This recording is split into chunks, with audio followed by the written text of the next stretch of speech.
ஒரு சிறிய கிராமத்தின் எல்லையில் ஒரு பழைய வீடு இருந்தது. பல வருடங்களாக அந்த வீடு காலியாகவே இருந்தது. ஜன்னல்கள் உடைந்து போயிருந்தது, சுவர்கள் பிளந்து இருந்தது, வீட்டின் கதவு பாதியாக தொங்கிக் கொண்டிருந்தது. ஆனால் அந்த வீட்டை பற்றி கிராம மக்கள் ஒரு விஷயம் மட்டும் சொல்வார்கள்: அந்த வீடு இரவில் மட்டும் திறக்கும். பகலில் யாராவது அந்த வீட்டுக்குள் செல்ல முயன்றால் அந்த கதவு திறக்காது.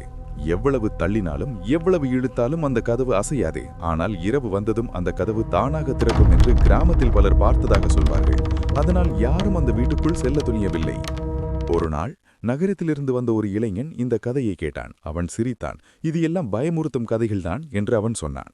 அவன் உண்மையை தெரிந்து கொள்ள அந்த வீட்டுக்குள் செல்ல முடிவு செய்தான். அந்த இரவு 12 மணி. அவன் அந்த வீட்டின் முன் நின்றான். காற்று மெதுவாக வீசியது. சுற்றிலும் ஒரு விசித்திரமான அமைதி. அவன் அந்த பழைய கதவை நேராக பார்த்து கொண்டிருந்தான். திடீரென்று கீச் என்று சத்தம் எழுந்தது. அந்த பழைய கதவு மெதுவாக தானாக திறக்க ஆரம்பித்தது. அவன் இதயம் வேகமாக துடித்தது. ஆனால் அவன் தைரியமாக வீட்டுக்குள் நடந்து சென்றான். வீட்டினுள்ளே முழுவதும் தூசி, பழைய நாற்காலிகள், பழைய மேசைகள், சுவர்களில் பழைய புகைப்படங்கள் தொங்கிக் கொண்டிருந்தன.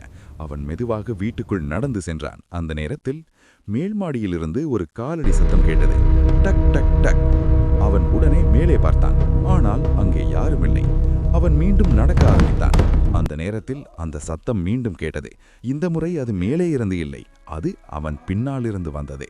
அவன் மெதுவாக திரும்பி பார்த்தான். அவன் பின்னால் ஒரு பெரிய பழைய கண்ணாடி இருந்தது. அந்த கண்ணாடியில் அவன் தன் முகத்தை பார்த்தான். ஆனால் ஒரு விஷயம் அவனை உறைய வைத்தது. அந்த கண்ணாடியில் அவன் மட்டும் இல்லை, அவன் பின்னால் ஒரு பெண் நின்றிருந்தாள். வெள்ளை உடை, நீண்ட முடி. அவள் மெதுவாக அவனை பார்த்து கொண்டிருந்தாள். அவன் உடனே திரும்பி பார்த்தான். ஆனால் அங்கே யாரும் இல்லை. பயத்தில் அவன் வீட்டிலிருந்து ஓடி வெளியே வந்தான். அடுத்த நாள் காலை கிராம மக்கள் அந்த வீட்டுக்கு வந்தார்கள். அவர்கள் பார்த்தது அவர்களை அதிர்ச்சியில் ஆழ்த்தியது. அந்த வீட்டின் கதவு மீண்டும் பூட்டப்பட்டிருந்தது.